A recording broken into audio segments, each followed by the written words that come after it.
Все в шоке до сих пор. Все, она заметила. Но мне было страшно. Я была с винтовкой, с большой. Ты, наверное, уже представляешь, какая была реакция у людей. Что, свет сломался? Уже нет. Работает. Так, у меня все есть... Ой, прости, пожалуйста, вот буквально последняя деталь. Там не видно ничего. Слава богу. Там все затемнено. Как правильно называть? Эмилотроп или Наодзуми-сан, или как? Да, как в ТикТоке. Всем привет, я Лернет, и сегодня у нас в гостях очаровательная Эмилотроп. Приветик. Вам очень сильно понравился предыдущий выпуск, вы просили еще. И поэтому, если вы хотите видеть своего любимого косплеера, пишите его не в комментариях, пишите ему, чтобы, когда я написала ему, для него не было это неожиданностью. Так, я заговорилась. Ладно, Эмилотроп в гостях очаровательная и очень милая косплеерша. Одинокие хлопки в студии. Ты начала рассказывать про то, как кто-то постучался к тебе в директ в Инстаграме и начал что-то говорить. А можно поподробнее? Я боюсь поподробнее рассказывать. Это до уголовного можно дойти. Тебе? На всеобщее я бы не... А? Нет, не мне. Или ему? Ему. Ему. Поэтому я боюсь на всеобщее это рассказывать. Может, как-нибудь тебе потом на ушко шепну? Ну да, может быть. Человек, которого сейчас Эми выгораживает, ты молиться должен. Но мне было страшно. Очень. Было даже Скажу страшно. только... Да, да. И ты не хочешь об этом... Почему твой аккаунт называется Эмилотроп? «Назад в будущее» смотрела? Да. Фильм. Да, но если это отсылка, то я не совсем помню. Это отсылка. Это отсылка? Это отсылка. Ладно, где-нибудь здесь будет надпись, к чему эта отсылка. Более ясная. Офигенно. А почему тогда ты решила назвать свой Инстаграм по-другому? Чтобы лишние люди не находили. А, чтобы люди не подходили? О, это, наверное, «Назад в будущее». Не. Что, из-за этого? Ну да, чтобы ТикТок и Инстаграм не были связаны между друг с другом сильно. То есть у меня есть в ТикТоке ссылка. На Инстаграм, да. Просто при вбивании, просто вбивании в Яндексе Эмилотроп у меня еще и выходил Инстаграм. И Инстаграм, и ТикТок. Я решила немножко поменять, чтобы не было такого. Я, между прочим, времени зря не теряла и загуглила. Это отсылка к доку, да? Эмилотроп. Да. А ты смотрела «Рик и Морти»? Да. Ну, как тебе, понравилось? Поначалу я как-то отрицала, потому что я не люблю пересъемки «Назад в будущего». А потом, когда начала смотреть, поняла, что это просто тематика та же. Мне понравилось.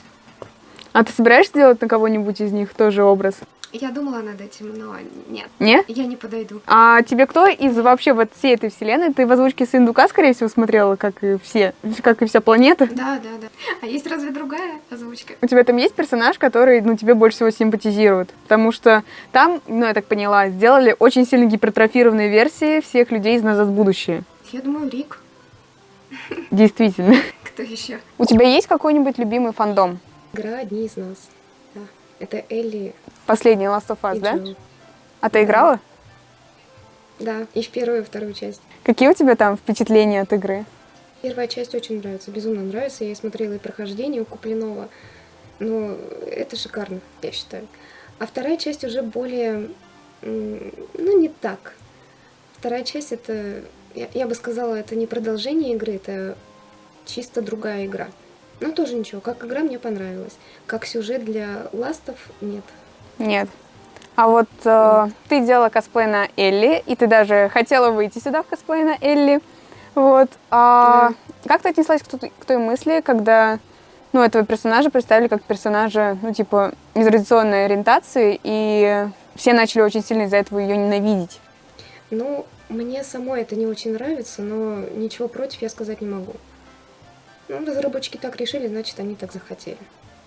А как, ты относишься к таким людям, которые ненавидят? То есть у тебя нет никакого там, не знаю, праведного гнева на них? Я считаю, ненавидеть это неправильно. То есть ты к этому никак не относишься, это не твое дело. Но наезжать с кулаками и бить их я тоже не могу. Опять же, это их выбор. очень классно выглядишь. Ты специально парик покупал для этого образа? Спасибо большое. Нет, у меня изначально был совершенно другой парик. Я его покупала в какой-то палатке на День города. Это было лет 5 назад. И в итоге, после того, как я начала снимать видео, я поняла, что нет, этот парик совершенно не подходит. Он весь облезлый, ободранный. И купила, да, вот этот, но не для шляпника. Это был просто образ с длинными волосами. Я не знала, что придумать. Но так получилось, что он подошел и для шляпника. Я помню, там вроде Ким 5 с плюсом у тебя был в Инстаграме с этим, да? Да. А вот ты про тот парик, который облезлый, это который был такой кучерявый-кучерявый? Да, да. С ним было очень сложно работать. Так, он где-то... Он не здесь. Он уже не здесь. Он уже покинул этот мир. Да. Там торчало 2 палки вот таких, и все. Больше в нем ничего не было. Существует некая теория, что косплееры, выбирают персонажа, либо на которого очень сильно хотят быть похожими, либо, на которого они уже похожи. Вот в твоем случае это так же? В моем случае мне просто нравился фильм «Алиса в стране чудес», поэтому я решила сделать шляпу. И после этого как-то пошло-поехало, мне начали писать в ТикТоке: а сделай этот образ, сделай тот образ. И вот Билл Сайфер из Gravity Falls, я даже не смотрела мультик. Серьезно? Когда начала косплеить, да, когда начала косплеить Билла, я не смотрела даже мультик. После нескольких месяцев косплея, думаю, надо бы посмотреть. Я посмотрела, мне понравилось. Вот, но в основном все образы мне писали. То есть я не сама их придумывала. То есть тебе Единственное, писали... это шляпник.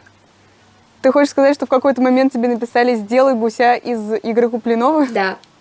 Нет, вот это я сама. Это да. Есть, конечно, некоторые образы, которые я сама, но в основном мне писали все. А ты для каждого образа всегда, покупаешь новый парик? Ты прям с нуля делаешь новый образ или собираешь с того, что есть в доме? С нуля? Вот. Да. Всегда. Парик для Билла я делала сама. Но в итоге он со временем у меня порастрепался, и я купила с Алика обычно желтый парик. Нормальный, да? Да. А так, да, собираю. Вот рубашка, например, это обычная рубашка. Покупала галстук специально и шляпу делала. А так, что найду, что подойдет, то и надеваю. Как можно было заметить, шляпа очень плохо держится, да? Она мне немножко мала. Уже мала? Или изначально была такая? Так как она самодельная, да, она мне немножко руки не из того места, поэтому... Мне кажется, в косплей не идут люди, у которых руки из того места. Там уже просто по ходу дела все набирается. Ой! Да. Шляпа такая: о, заговорили обо мне, самое время упасть. Да, все. Шляпа покинула чат. Угу. А ты была уже на каком-нибудь комик-коне с этими образами? Нет? А у тебя косплей твой как-нибудь окупается? То есть... Раньше окупался. Я состояла в талантах ТикТок, и нам платили. То есть я заработала около 12 или 24 тысяч. А сейчас все это развалилось. Почему у меня и нет настроения снимать? Все это развалилось, и у нас нет какой-то мотивации продолжать. И все. Но так для себя разве что. А там, с Инстаграма или иногда на эфирах есть такая фишка, как донаты. Там... Нет, я не пользовалась. А почему ты вдруг решила перестать снимать в ТикТок? Как раз от того, что вот эта вот вся структура развалилась в тот момент? Или почему? Я думаю, как раз таки... Или у тебя там Нет, возникли экзамены там? Нет, какие экзамены, ты о чем? Нет, конечно. Как раз таки, наверное, из-за талантов ТикТок. Из-за того, что начали снимать немножко не тот контент. Нам говорили, нам присылали темы, которые мы должны были отснять и выложить. Из-за этого нам дают какие-то бонусы. Но потом это все развалилось, начали придумывать контент, который мне абсолютно не нравился, который я не хотела снимать. И все. Настроение пропало. А как это все было устроено? Тебе писала поддержка ТикТок и говорила, у вас много подписчиков. И как это дальше шло? Мне прислали на почту письмо о том, что я и по количеству подписчиков прошла, и по контенту. Меня взяли в таланты ТикТок. Какое-то время нам за это платили. Нам присылали по WhatsApp темы, которые мы должны были отснять. За этого нас передвигали. Например? Хэштеги, которые сейчас популярны, я не знаю даже, какие там сейчас. Типа Pepsi Cola. И продвигали нас в рекомендации. А сейчас такого нет. А, и сейчас это все как бы сломалась система. Да. Вот в твоем плане развалилось, в плане того, что темы стали присылать неинтересные, или в плане вообще в какой-то момент сказали: стоп, машину, закрываемся? Нам теперь говорят, придумывайте сами хэштеги и делайте, что хотите. Если нам хэштег понравится, мы его возьмем. А если не понравится, то летите. Да, То есть неофициально ты все еще как бы стоишь в этих талантах ТикТок? да, да. Как, с тобой лично связывались, или у вас была какая-то целая группа, У нас с которой, есть группа ну, в вы общались? WhatsApp, да. У нас по группам А вы до сих пор общаетесь? косплееры, да, косплееры, там, бьюти-блогеры, travel и вот всякое такое по темам. И какая у вас была, ну, общая реакция на это все? Все в шоке до сих пор. Все не могут понять, что происходит. Все потерялись, и знаешь, такой разбор. Кто, где, чего, зачем. Потеряшки такие. До сих пор не понимаем, что происходит. Она целый год снимала по хэштегам, ну даже, может, побольше. А сейчас хоп, и все. Все. Занимайтесь, чем хотите. Поезд приехал. Да, все. Ну, если вернуться к образу шляпника, то тебе, ну, какой образ больше симпатизирует? Который современный, с Джонни Деппом, или который старый диснеевский мультфильм 51 года? Честно, диснеевский я не смотрела. Я видела только картинки шляпника. А так, да, нравится из современного. А у меня шляпа более похожа на этот образ, на современный. Ну, это да. Тоже больше современно нравится. Да. Хоть там и... Ну вот и правильно. Мгм. Хоть там все и списывается на боевик, но он более интересный. Адекватный. Как реагируют люди, когда узнают, что у тебя почти 100К подписчиков, ну, кажется, есть 100К подписчиков в ТикТоке? Какая у них реакция? Офигели немножко. Другого слова не знаю, как еще описать. Вот именно так. А у тебя встречались, ну, некие такие, типа, подлизы, которые: о, а у тебя, оказывается, кажется, 100К? Буду сидеть чуть-чуть поближе. В жизни нет, в интернете, да. В интернете. Все же. Да, из ТикТока, в Инстаграме, ВКонтакте мне хотели написать и познакомиться вот ради именно того, что у меня такое большое количество. Я бы не сказала, что это большое количество подписчиков, но А вдруг это были просто фанаты там? я со всеми пытаюсь общаться. Если я вижу, что человек уже начинает как-то границы переходить, то все, до свидания. А так, если ничего плохого, то почему нет? Как тот человек из Инстаграма. А у тебя были в окружении люди, когда, ну, они прям стояли, типа: фу, ТикТок, ну, господи. Нет. Там только... Нет, не были? Так, в каком-то месте надо жить, чтобы там вообще не было никакого косплей-фестиваля и не было агрессивных людей. Ну, насчет ТикТока агрессии вокруг себя я не слышала. А косплей не проходит, потому что город очень маленький. И нам смысла просто нет что-то заводить. А у тебя, ну, из знакомых есть люди, которые, ну, также увлекаются косплеем или... Есть друг, которого я сама подсадила. А, Вот как понятно. Как раз таки Элли с Джоэлом. Это девочка, которая с тобой снималась иногда в аккаунте? Нет, это подруга. Это подруга моя. Есть друг, которого я заставила примерить костюм Конора и сделать фотографию. Ну, я в основном фотограф, я не на образ делаю акцент, а на кадры. Мне нужно было сделать фотографию с Конором. И я вот друга своего так забрала, думаю, на, мерей, все, идем фотографироваться. Ну и в итоге я так его к этому приобщила. А у тебя были какие-нибудь, ну, самые необычные фотосессии? То есть все было стабильненько, да? Мне кажется, каждая моя фотосессия проходит с какой-то историей. Обычных фотосессий... Например? Ну, опять же, вот вообще? Когда Ким 5 плюсом фотографировали, постоянно кто-то смотрит. Когда образы фотографирую, обязательно что-то происходит. Когда фотографировала Элли, я была с винтовкой, с большой. Ты, наверное, уже представляешь, какая была реакция у людей. А когда фотографируем Предполагаю. просто без образа, обычные фотосессии, какие-нибудь портретки или еще что-нибудь, обязательно кто-нибудь подходит и смотрит, просто смотрит. Что мы делаем? Это что, фотоаппарат? Это что, я на тапок фотографирую? Или что вообще происходит? Поэтому взгляды всегда есть. Не смотрите на фотографов, они смущаются. И на моделей тоже. А вот вы с винтовкой, вы выезжали в лес? У меня дом находится немножко на окраине города, и за окраиной города у нас есть такой заброшенный завод. И вот там, это совсем недалеко, тут минуток 10 пешком. Но мы ездили на машине, поэтому с винтовкой по городу идти не пришлось. Но когда меня Слава проходили, богу. смотрели. А никто не подумал, что вы там террористы или еще что-нибудь такое? Да, нормально. Не, ну может кто-нибудь что-нибудь подумал, но к нам не подходили. Ну, естественно, не подойдут. С винтовкой стоит. И просто у тебя очень красивый получается косплей, и к тебе подходят там на улице фотографироваться, если вдруг видят. Нет. Нет? Я один раз выхожу из машины в костюме Харли, потому что я обычно переодеваюсь в машине в нормальный образ и еду домой. А тут решила не переодеваться, потому что что-то устала, мне было лень. Выхожу из машины, маленький мальчик бежит такой: «Ой, это же Человек-паук!» на меня. А так больше никто не обращал даже внимания. И Эмми, которая делала косплей на Харли Квинн. Да, мальчик, Человек-паук. Одно лицо. Не, мне было смешно, мне было смешно. Я учусь на фотографа. Да, я учусь на фотографа, мне нравится это делать. Многие любители, они ведут, ну, делают объявления и набирают группу, типа, давайте-ка мы вас отфоткаем. Ну, знаешь, как, типа, не рекламное агентство, а гиды. У тебя есть такая же штука? Нет, у меня есть знакомые, которых я фотографирую, и благодаря им через своих знакомых они приходят ко мне. То есть друзья друзей, можно так сказать. И вот так они обо мне узнают и ко мне приходят фотографироваться. Я специально рекламу не делаю.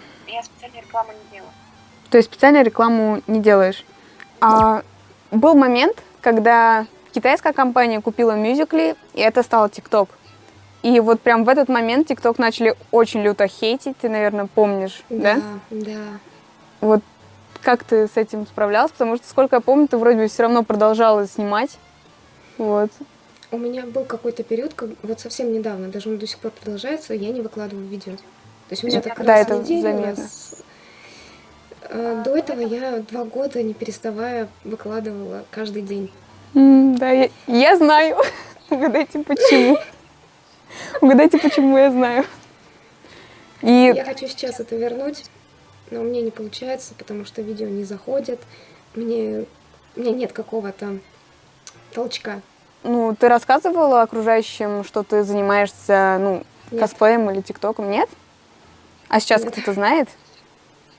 Ну, сейчас, да, постепенно узнают, в рекомендациях меня видели. А, то есть Это так, же ты. потихоньку. Да. Окей, я видел тебя. Я думаю, ладно. Скрытой быть не получилось. У тебя очень красивый Инстаграм, он прям оформлен, и ну, там выходит и косплей, и твои личные фотографии. И вот какой мой следующий вопрос. Ты специально устраиваешь отдельные фотосессии и ходишь с этими костюмами, или ты, ну, как накрасилась, снялась и решила заодно прогуляться, профотографироваться? Я выбираю день, и мы выбираемся. Да, выходим фотографироваться, ищем локацию. Иногда даже в другой город ездим. Даже в другой город? Локаций. И, Да. например, для каких образов ты ездила в другой город? Билл.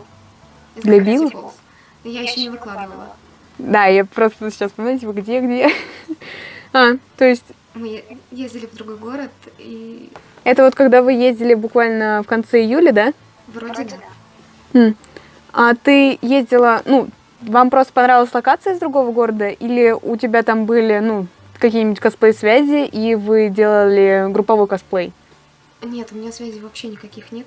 У меня знакомых косплееров вообще нету. Мы просто гуляли по тому городу, я увидела локацию, думаю, тут идеально подойдет этот образ. И взяли, специально приехали. Классно. А у тебя есть какой-нибудь личный специальный фотограф, который тебя ходит и фотографирует? У меня моя подруга, которую я заставляю, которую я мучаю. Я помню, что у тебя было фото с дьяволицей. Извини, если это твой ос, и я просто не помню его имя.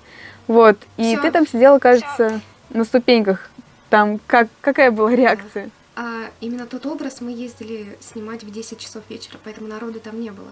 И если кто-то был, когда мимо проходили, мы так немножко отходили от центра, немножко прятались, чтобы нас не нашли, потому что мало ли какие люди, тоже не хочется попадаться. А вот когда я фотографировала Ким 5 с плюсом, мы фотографировали на ЖД дороге, и там был проходной двор, там все ходили, все смотрели, многие даже приходили специально, звали каких-то людей и стояли, смотрели, как мы фотографируемся. Меня это так выводило. Я не могла, я просто потом села вот так вот и сидела, все. Я ничего не собираюсь делать. Потом в голове перекрутила, думаю, нет, я приехала фотографироваться, мне нужно сделать кадры, мне плевать на всех остальных, поэтому я просто встала и продолжила фотографироваться. Мощно. Вот. То есть они приходили такие: о, у нас тут цирк, посмотрим. Да. А так, когда выходим фотографировать образы, мы стараемся искать локацию, где меньше всего народу, чтобы не было лишних взглядов. У тебя все фотографии, они все насыщены какой-то своей определенной атмосферой, но они не выбиваются из общей канвы. Я думаю, это самый глупый вопрос, который можно задать, но я его задам. Ты их как-нибудь обрабатываешь? Я их обрабатываю в своем стиле, да, конечно. То есть это определенный стиль. Угу. Такой синий-зелененький, такой нежный. Возможно. Я сама не замечала, но я имею в виду теневые обработки, чтобы кадр был сзади темнее, чем сам персонаж на нем, впереди кадра. Вот, может быть, из-за этого кажется, что все одинаково. Ну, в одном стиле. Ну, вот именно, что я бы не сказала одинаково, можно просто там посмотреть, типа, блин, тут она где-то в развалинах, тут на железной дороге, а тут вообще в лесу. Но почему все так похоже? Типа, то есть ты специально запариваешься и обрабатываешь. Сколько времени у тебя уходит на обработку? Дня 2. Дня даже? Вот это да. Ну, дорого обходится каждый твой косплей? Прилично. А Конора я заказывала с Алиэкспресс около 3 или 4. А все остальное, ну вот так вот одежду собираю просто по частям. Если вещь понравилась, я ее купила, и она еще мало того, что я могу и носить просто так, она еще и подходит под образ. Искать одежду, которая еще подошла под образ, это просто, я думаю, классика. Ну а как ты пришла к тому, что решила заняться косплеем? То есть ты просто увидела фильм, или у тебя эта идея очень долго уже, грубо говоря, жила в голове? Все началось с 2015 года, когда я посмотрела «Алису в стране чудес». Мне понравился образ, ну, просто сам персонаж. Я решила сделать шляпу. Я сделала шляпу, и мы пошли на фотосет. И спустя какое-то время я узнала, что есть мюзикли. Я думаю, надо бы посмотреть, что это такое. Я зашла, посмотрела. Через несколько месяцев начала сама снимать. И когда уже шел вопрос о том, продолжать ли дальше мне снимать и в каком стиле, то взгляд упал на шляпу. Как раз на эту. Я думаю, ну хорошо, попробуем снять косплей. И после этого вот так вот уже 3-й год само по себе как-то дошло. У меня такое ощущение, что мы с тобой где-то виделись. Ну, не в первый раз. В ТикТоке, скорее всего. Да ты что, правда? У меня просто не было такого, чтобы вот так вот взять с человеком спокойно поговорить. Нет. А тут как-то не было? И абсолютно спокойно. Ну, то есть никакого смущения, ничего такого. Вот как братюни уже давно знакомые. Я очень долго следила за твоим ТикТоком, когда ты очень часто снимала. И он для меня являлся кем-то вроде вдохновителя. С какого момента ты смотришь? Как давно? Я не знаю. Я помню, что... Кажется... Ну, хотя бы по годам, по месяцам. Ну, гляди. Я просто вспоминаю, когда у меня был мой первый образ. Вот, а свой первый образ нормальный я собрала где-то в январе позапрошлого года. Я думаю, где-то с января 2019-го. Где-то около года. Ну или чуть раньше, когда ты именно знаешь, когда ты очень часто снимала ТикТок. Вот, я вот где-то, думаю, середина и чуть ближе к концу попала туда. Я прям такая смотрела, вау, так классно. Ну, я же еще была тогда 14-летний маленький подросточек, такой, вау, ух ты, хочу так же. Вот. А я с тобой как-то... Я тебя как-то замечала или нет? Ты мне что-то писала? Нет, я именно, знаешь, когда... Я не писала, я просто помню, как я сделала, кажется, образ на Лефте или кого-то такого, и у меня следующий был чеширский кот, потому что я... Ну, как... проще говоря, как я собирала образы? Я один образ брала, который мне хотелось, второй образ видела у тебя, ну, например, шляпника, и такая, хочу сделать с ним дуэт. Значит, будет чеширский кот. Вот, лепила уши чеширского кота, тут ты как бы добавляешься ко мне в... Ну, подписываешься на меня. У меня где-то там было 7 тысяч всего на тот момент. Я такая, типа, что? Как? Мне понравились твои видео. Ну, скорее всего. Вот. Я помню, что я очень сильно разволновалась. Я там начала плакать на кухне, потому что, ну, серьезно, мой любимый косплеер. Потом, естественно, какое-то время расстраивалась, когда у тебя была тишь да гладь на аккаунте. Вот, когда месяцами. И такая, типа, нет, жалко. Вот. Отправила тебе цветочек, ты, мне кажется, инопланетянина в ответ отправила, такая, все, она заметила, держите меня. Не, ну, я очень эмоциональный человек. Вот. Ну, а в принципе все. У меня закончились вопросы. Очень мило поговорили. Прям очень классно, очень мило. Да. У нас сегодня был офигенный теплый ламповый выпуск. У нас в гостях сегодня была Эмила Троп. И очень мило поговорили. Вы пишите свои комментарии, и кого вы хотите. Вот это прелесть. Подписывайтесь на Инстаграм и ТикТок Эми. Посмотрите, какая она милая зайка сейчас перед нами сидит. Также подписывайтесь на все мои ссылочки, они все будут указаны в описании. Пишите комментарии, какого следующего косплеера вы хотите увидеть в нашем эфире. И, может быть, это будет даже он. Ставьте лайки, подписывайтесь на мой канал. Всем желаю хорошего дня. Всем пока.